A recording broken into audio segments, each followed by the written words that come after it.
कभी मुगल पे बात करते हैं, कभी मटन पे बात करते हैं, कभी मदरसा पे बात करते हैं, कभी मछली पे बात करते हैं। और हद तो तब हो गई जब देश के प्रधानमंत्री मुजरा जैसे शब्द का इस्तेमाल करते हैं। शर्म आती है, दुनिया के सबसे बड़े लोकतंत्र के प्रधानमंत्री ऐसी भाषा का इस्तेमाल कर रहे हैं। कभी मुसलमानों को गाली दो, कभी सिखों को गाली दो, कभी ईसाइयों को गाली दो, कभी जाटों को गाली दो, कभी मराठों को गाली दो, कभी दलितों को गाली दो, कभी पिछड़ों को गाली दो।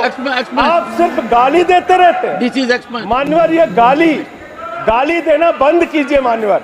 अब अयोध्या वालों को गाली दे रहे, अयोध्या वालों को गाली दे रहे, गाली दे रहे हैं अयोध्या वालों को मान्यवर। हम आ भी भरते हैं तो हो जाते हैं बदनाम, और वो कत्ल भी करते हैं तो चर्चा नहीं होती। नमस्कार दोस्तों, स्वागत है आप सभी का इकोफ्लिक्स पर। कभी बहस मुगलों पर होती है, कभी मटन पर, तो कभी मदरसों और मछलियों पर। लेकिन हद तब हो जाती है जब देश के प्रधानमंत्री ही ऐसी शब्दों का इस्तेमाल करें जिन्हें सुनकर सर आ जाए। सोचिए, जब संसद जैसे पवित्र स्थान पर ऐसी भाषा गूंजती है तो लोकतंत्र की मर्यादा कहाँ ठहरती है। यही है वो पल जब राज्यसभा में संजय सिंह ने पूरे दमखम के साथ जवाब दिया और माहौल गर्मा दिया।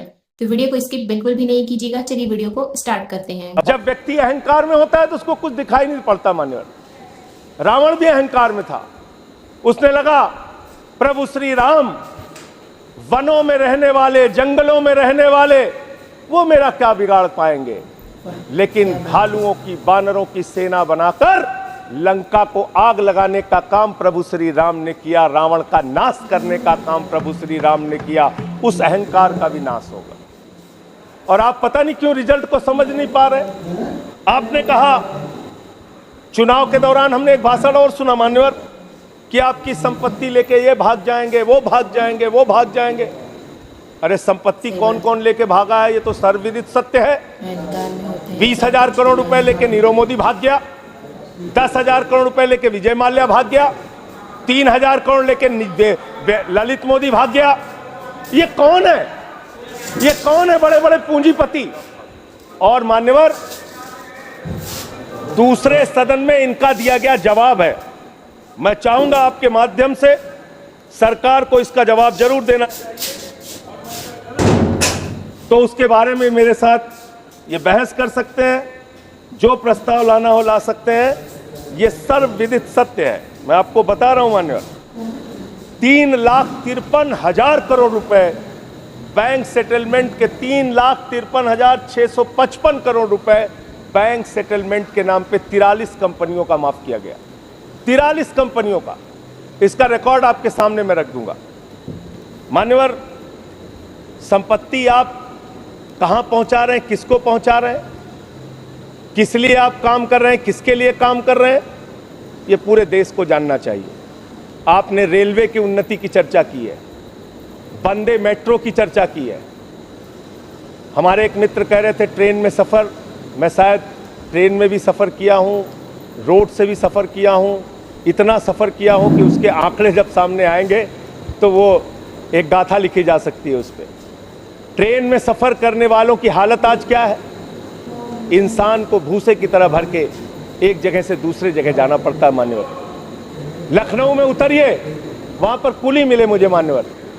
उनके लिए एक वादा किया था बहुत पहले, और आप एक उदार हृदय के व्यक्ति हैं। मैं चाहता हूं आपके माध्यम से सरकार तक ये बात जानी चाहिए।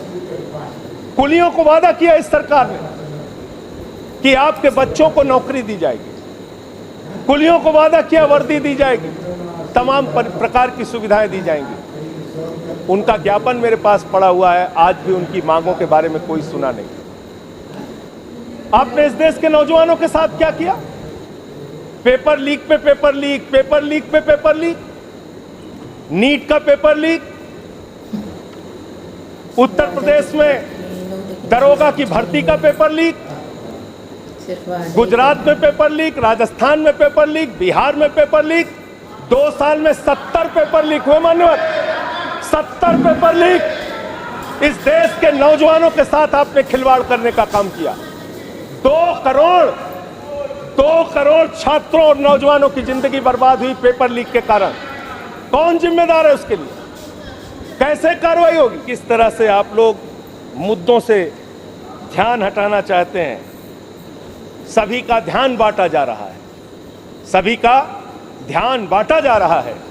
ये हिंदुस्तान बांटा जा रहा है, सभी का ध्यान बांटा जा रहा है। ये हिंदुस्तान बांटा जा रहा है।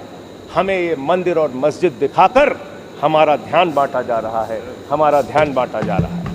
ध्यान बांटने की कोशिश मत कीजिए, मुद्दों पर बात कीजिए। बेरोजगारी बड़ा मुद्दा है, महंगाई बड़ा मुद्दा है, अशिक्षा बड़ा मुद्दा है, अग्निवीर बड़ा मुद्दा है, देश को कैसे तरक्की, भ्रष्टाचार बड़ा मुद्दा है। हमारे किसी साथी ने कहा, मैं आपका स्वागत करता हूं, कितनी अच्छी बात आपने कही, भ्रष्टाचार बहुत बड़ा मुद्दा है। लेकिन ये कैसा भ्रष्टाचार है? भारत के प्रधानमंत्री कहते हैं ये मोदी की गारंटी है, एक एक भ्रष्टाचारी को जेल में भेजूंगा, इस बात की गारंटी है। मुझे खुशी हुई, प्रसन्नता हुई प्रधानमंत्री के इस बात को सुन के। लेकिन जब मैं देखता हूं महाराष्ट्र में 70,000 करोड़ का घोटाला करने वाला बीजेपी के साथ, छगन भुजबल बीजेपी के साथ, कि एक भी भ्रष्टाचारी को नहीं छोड़ूंगा, ये मोदी की गारंटी है। सारे भ्रष्टाचारियों को बीजेपी में शामिल करूंगा, ये प्रधानमंत्री की गारंटी है। ये गारंटी है आपकी, अच्छी बात है, कीजिए, तरक्की करेंगे आप लोग। और एक वॉशिंग मशीन भी चल रही है। सही बात। लेकिन मैं एक बात जरूर कहना चाहूंगा, आपने मुझे रोक दिया मान्यवर, मैं मानता हूं, भ्रष्टाचारी से आपके आदेश का पालन करूंगा। लेकिन सब जगह चंदा दो धंधा लो स्कीम मत चलाइए। इलेक्टोरल बॉन्ड में आपका पर्दाफाश हो चुका है। 3,02,000 करोड़ रुपए के ठेके अलग अलग कंपनियों को दिए गए, जिनसे इलेक्टोरल बॉन्ड के नाम पे पैसा लिया गया। इसकी जांच होनी चाहिए, इसकी जांच होनी चाहिए मान्यवर।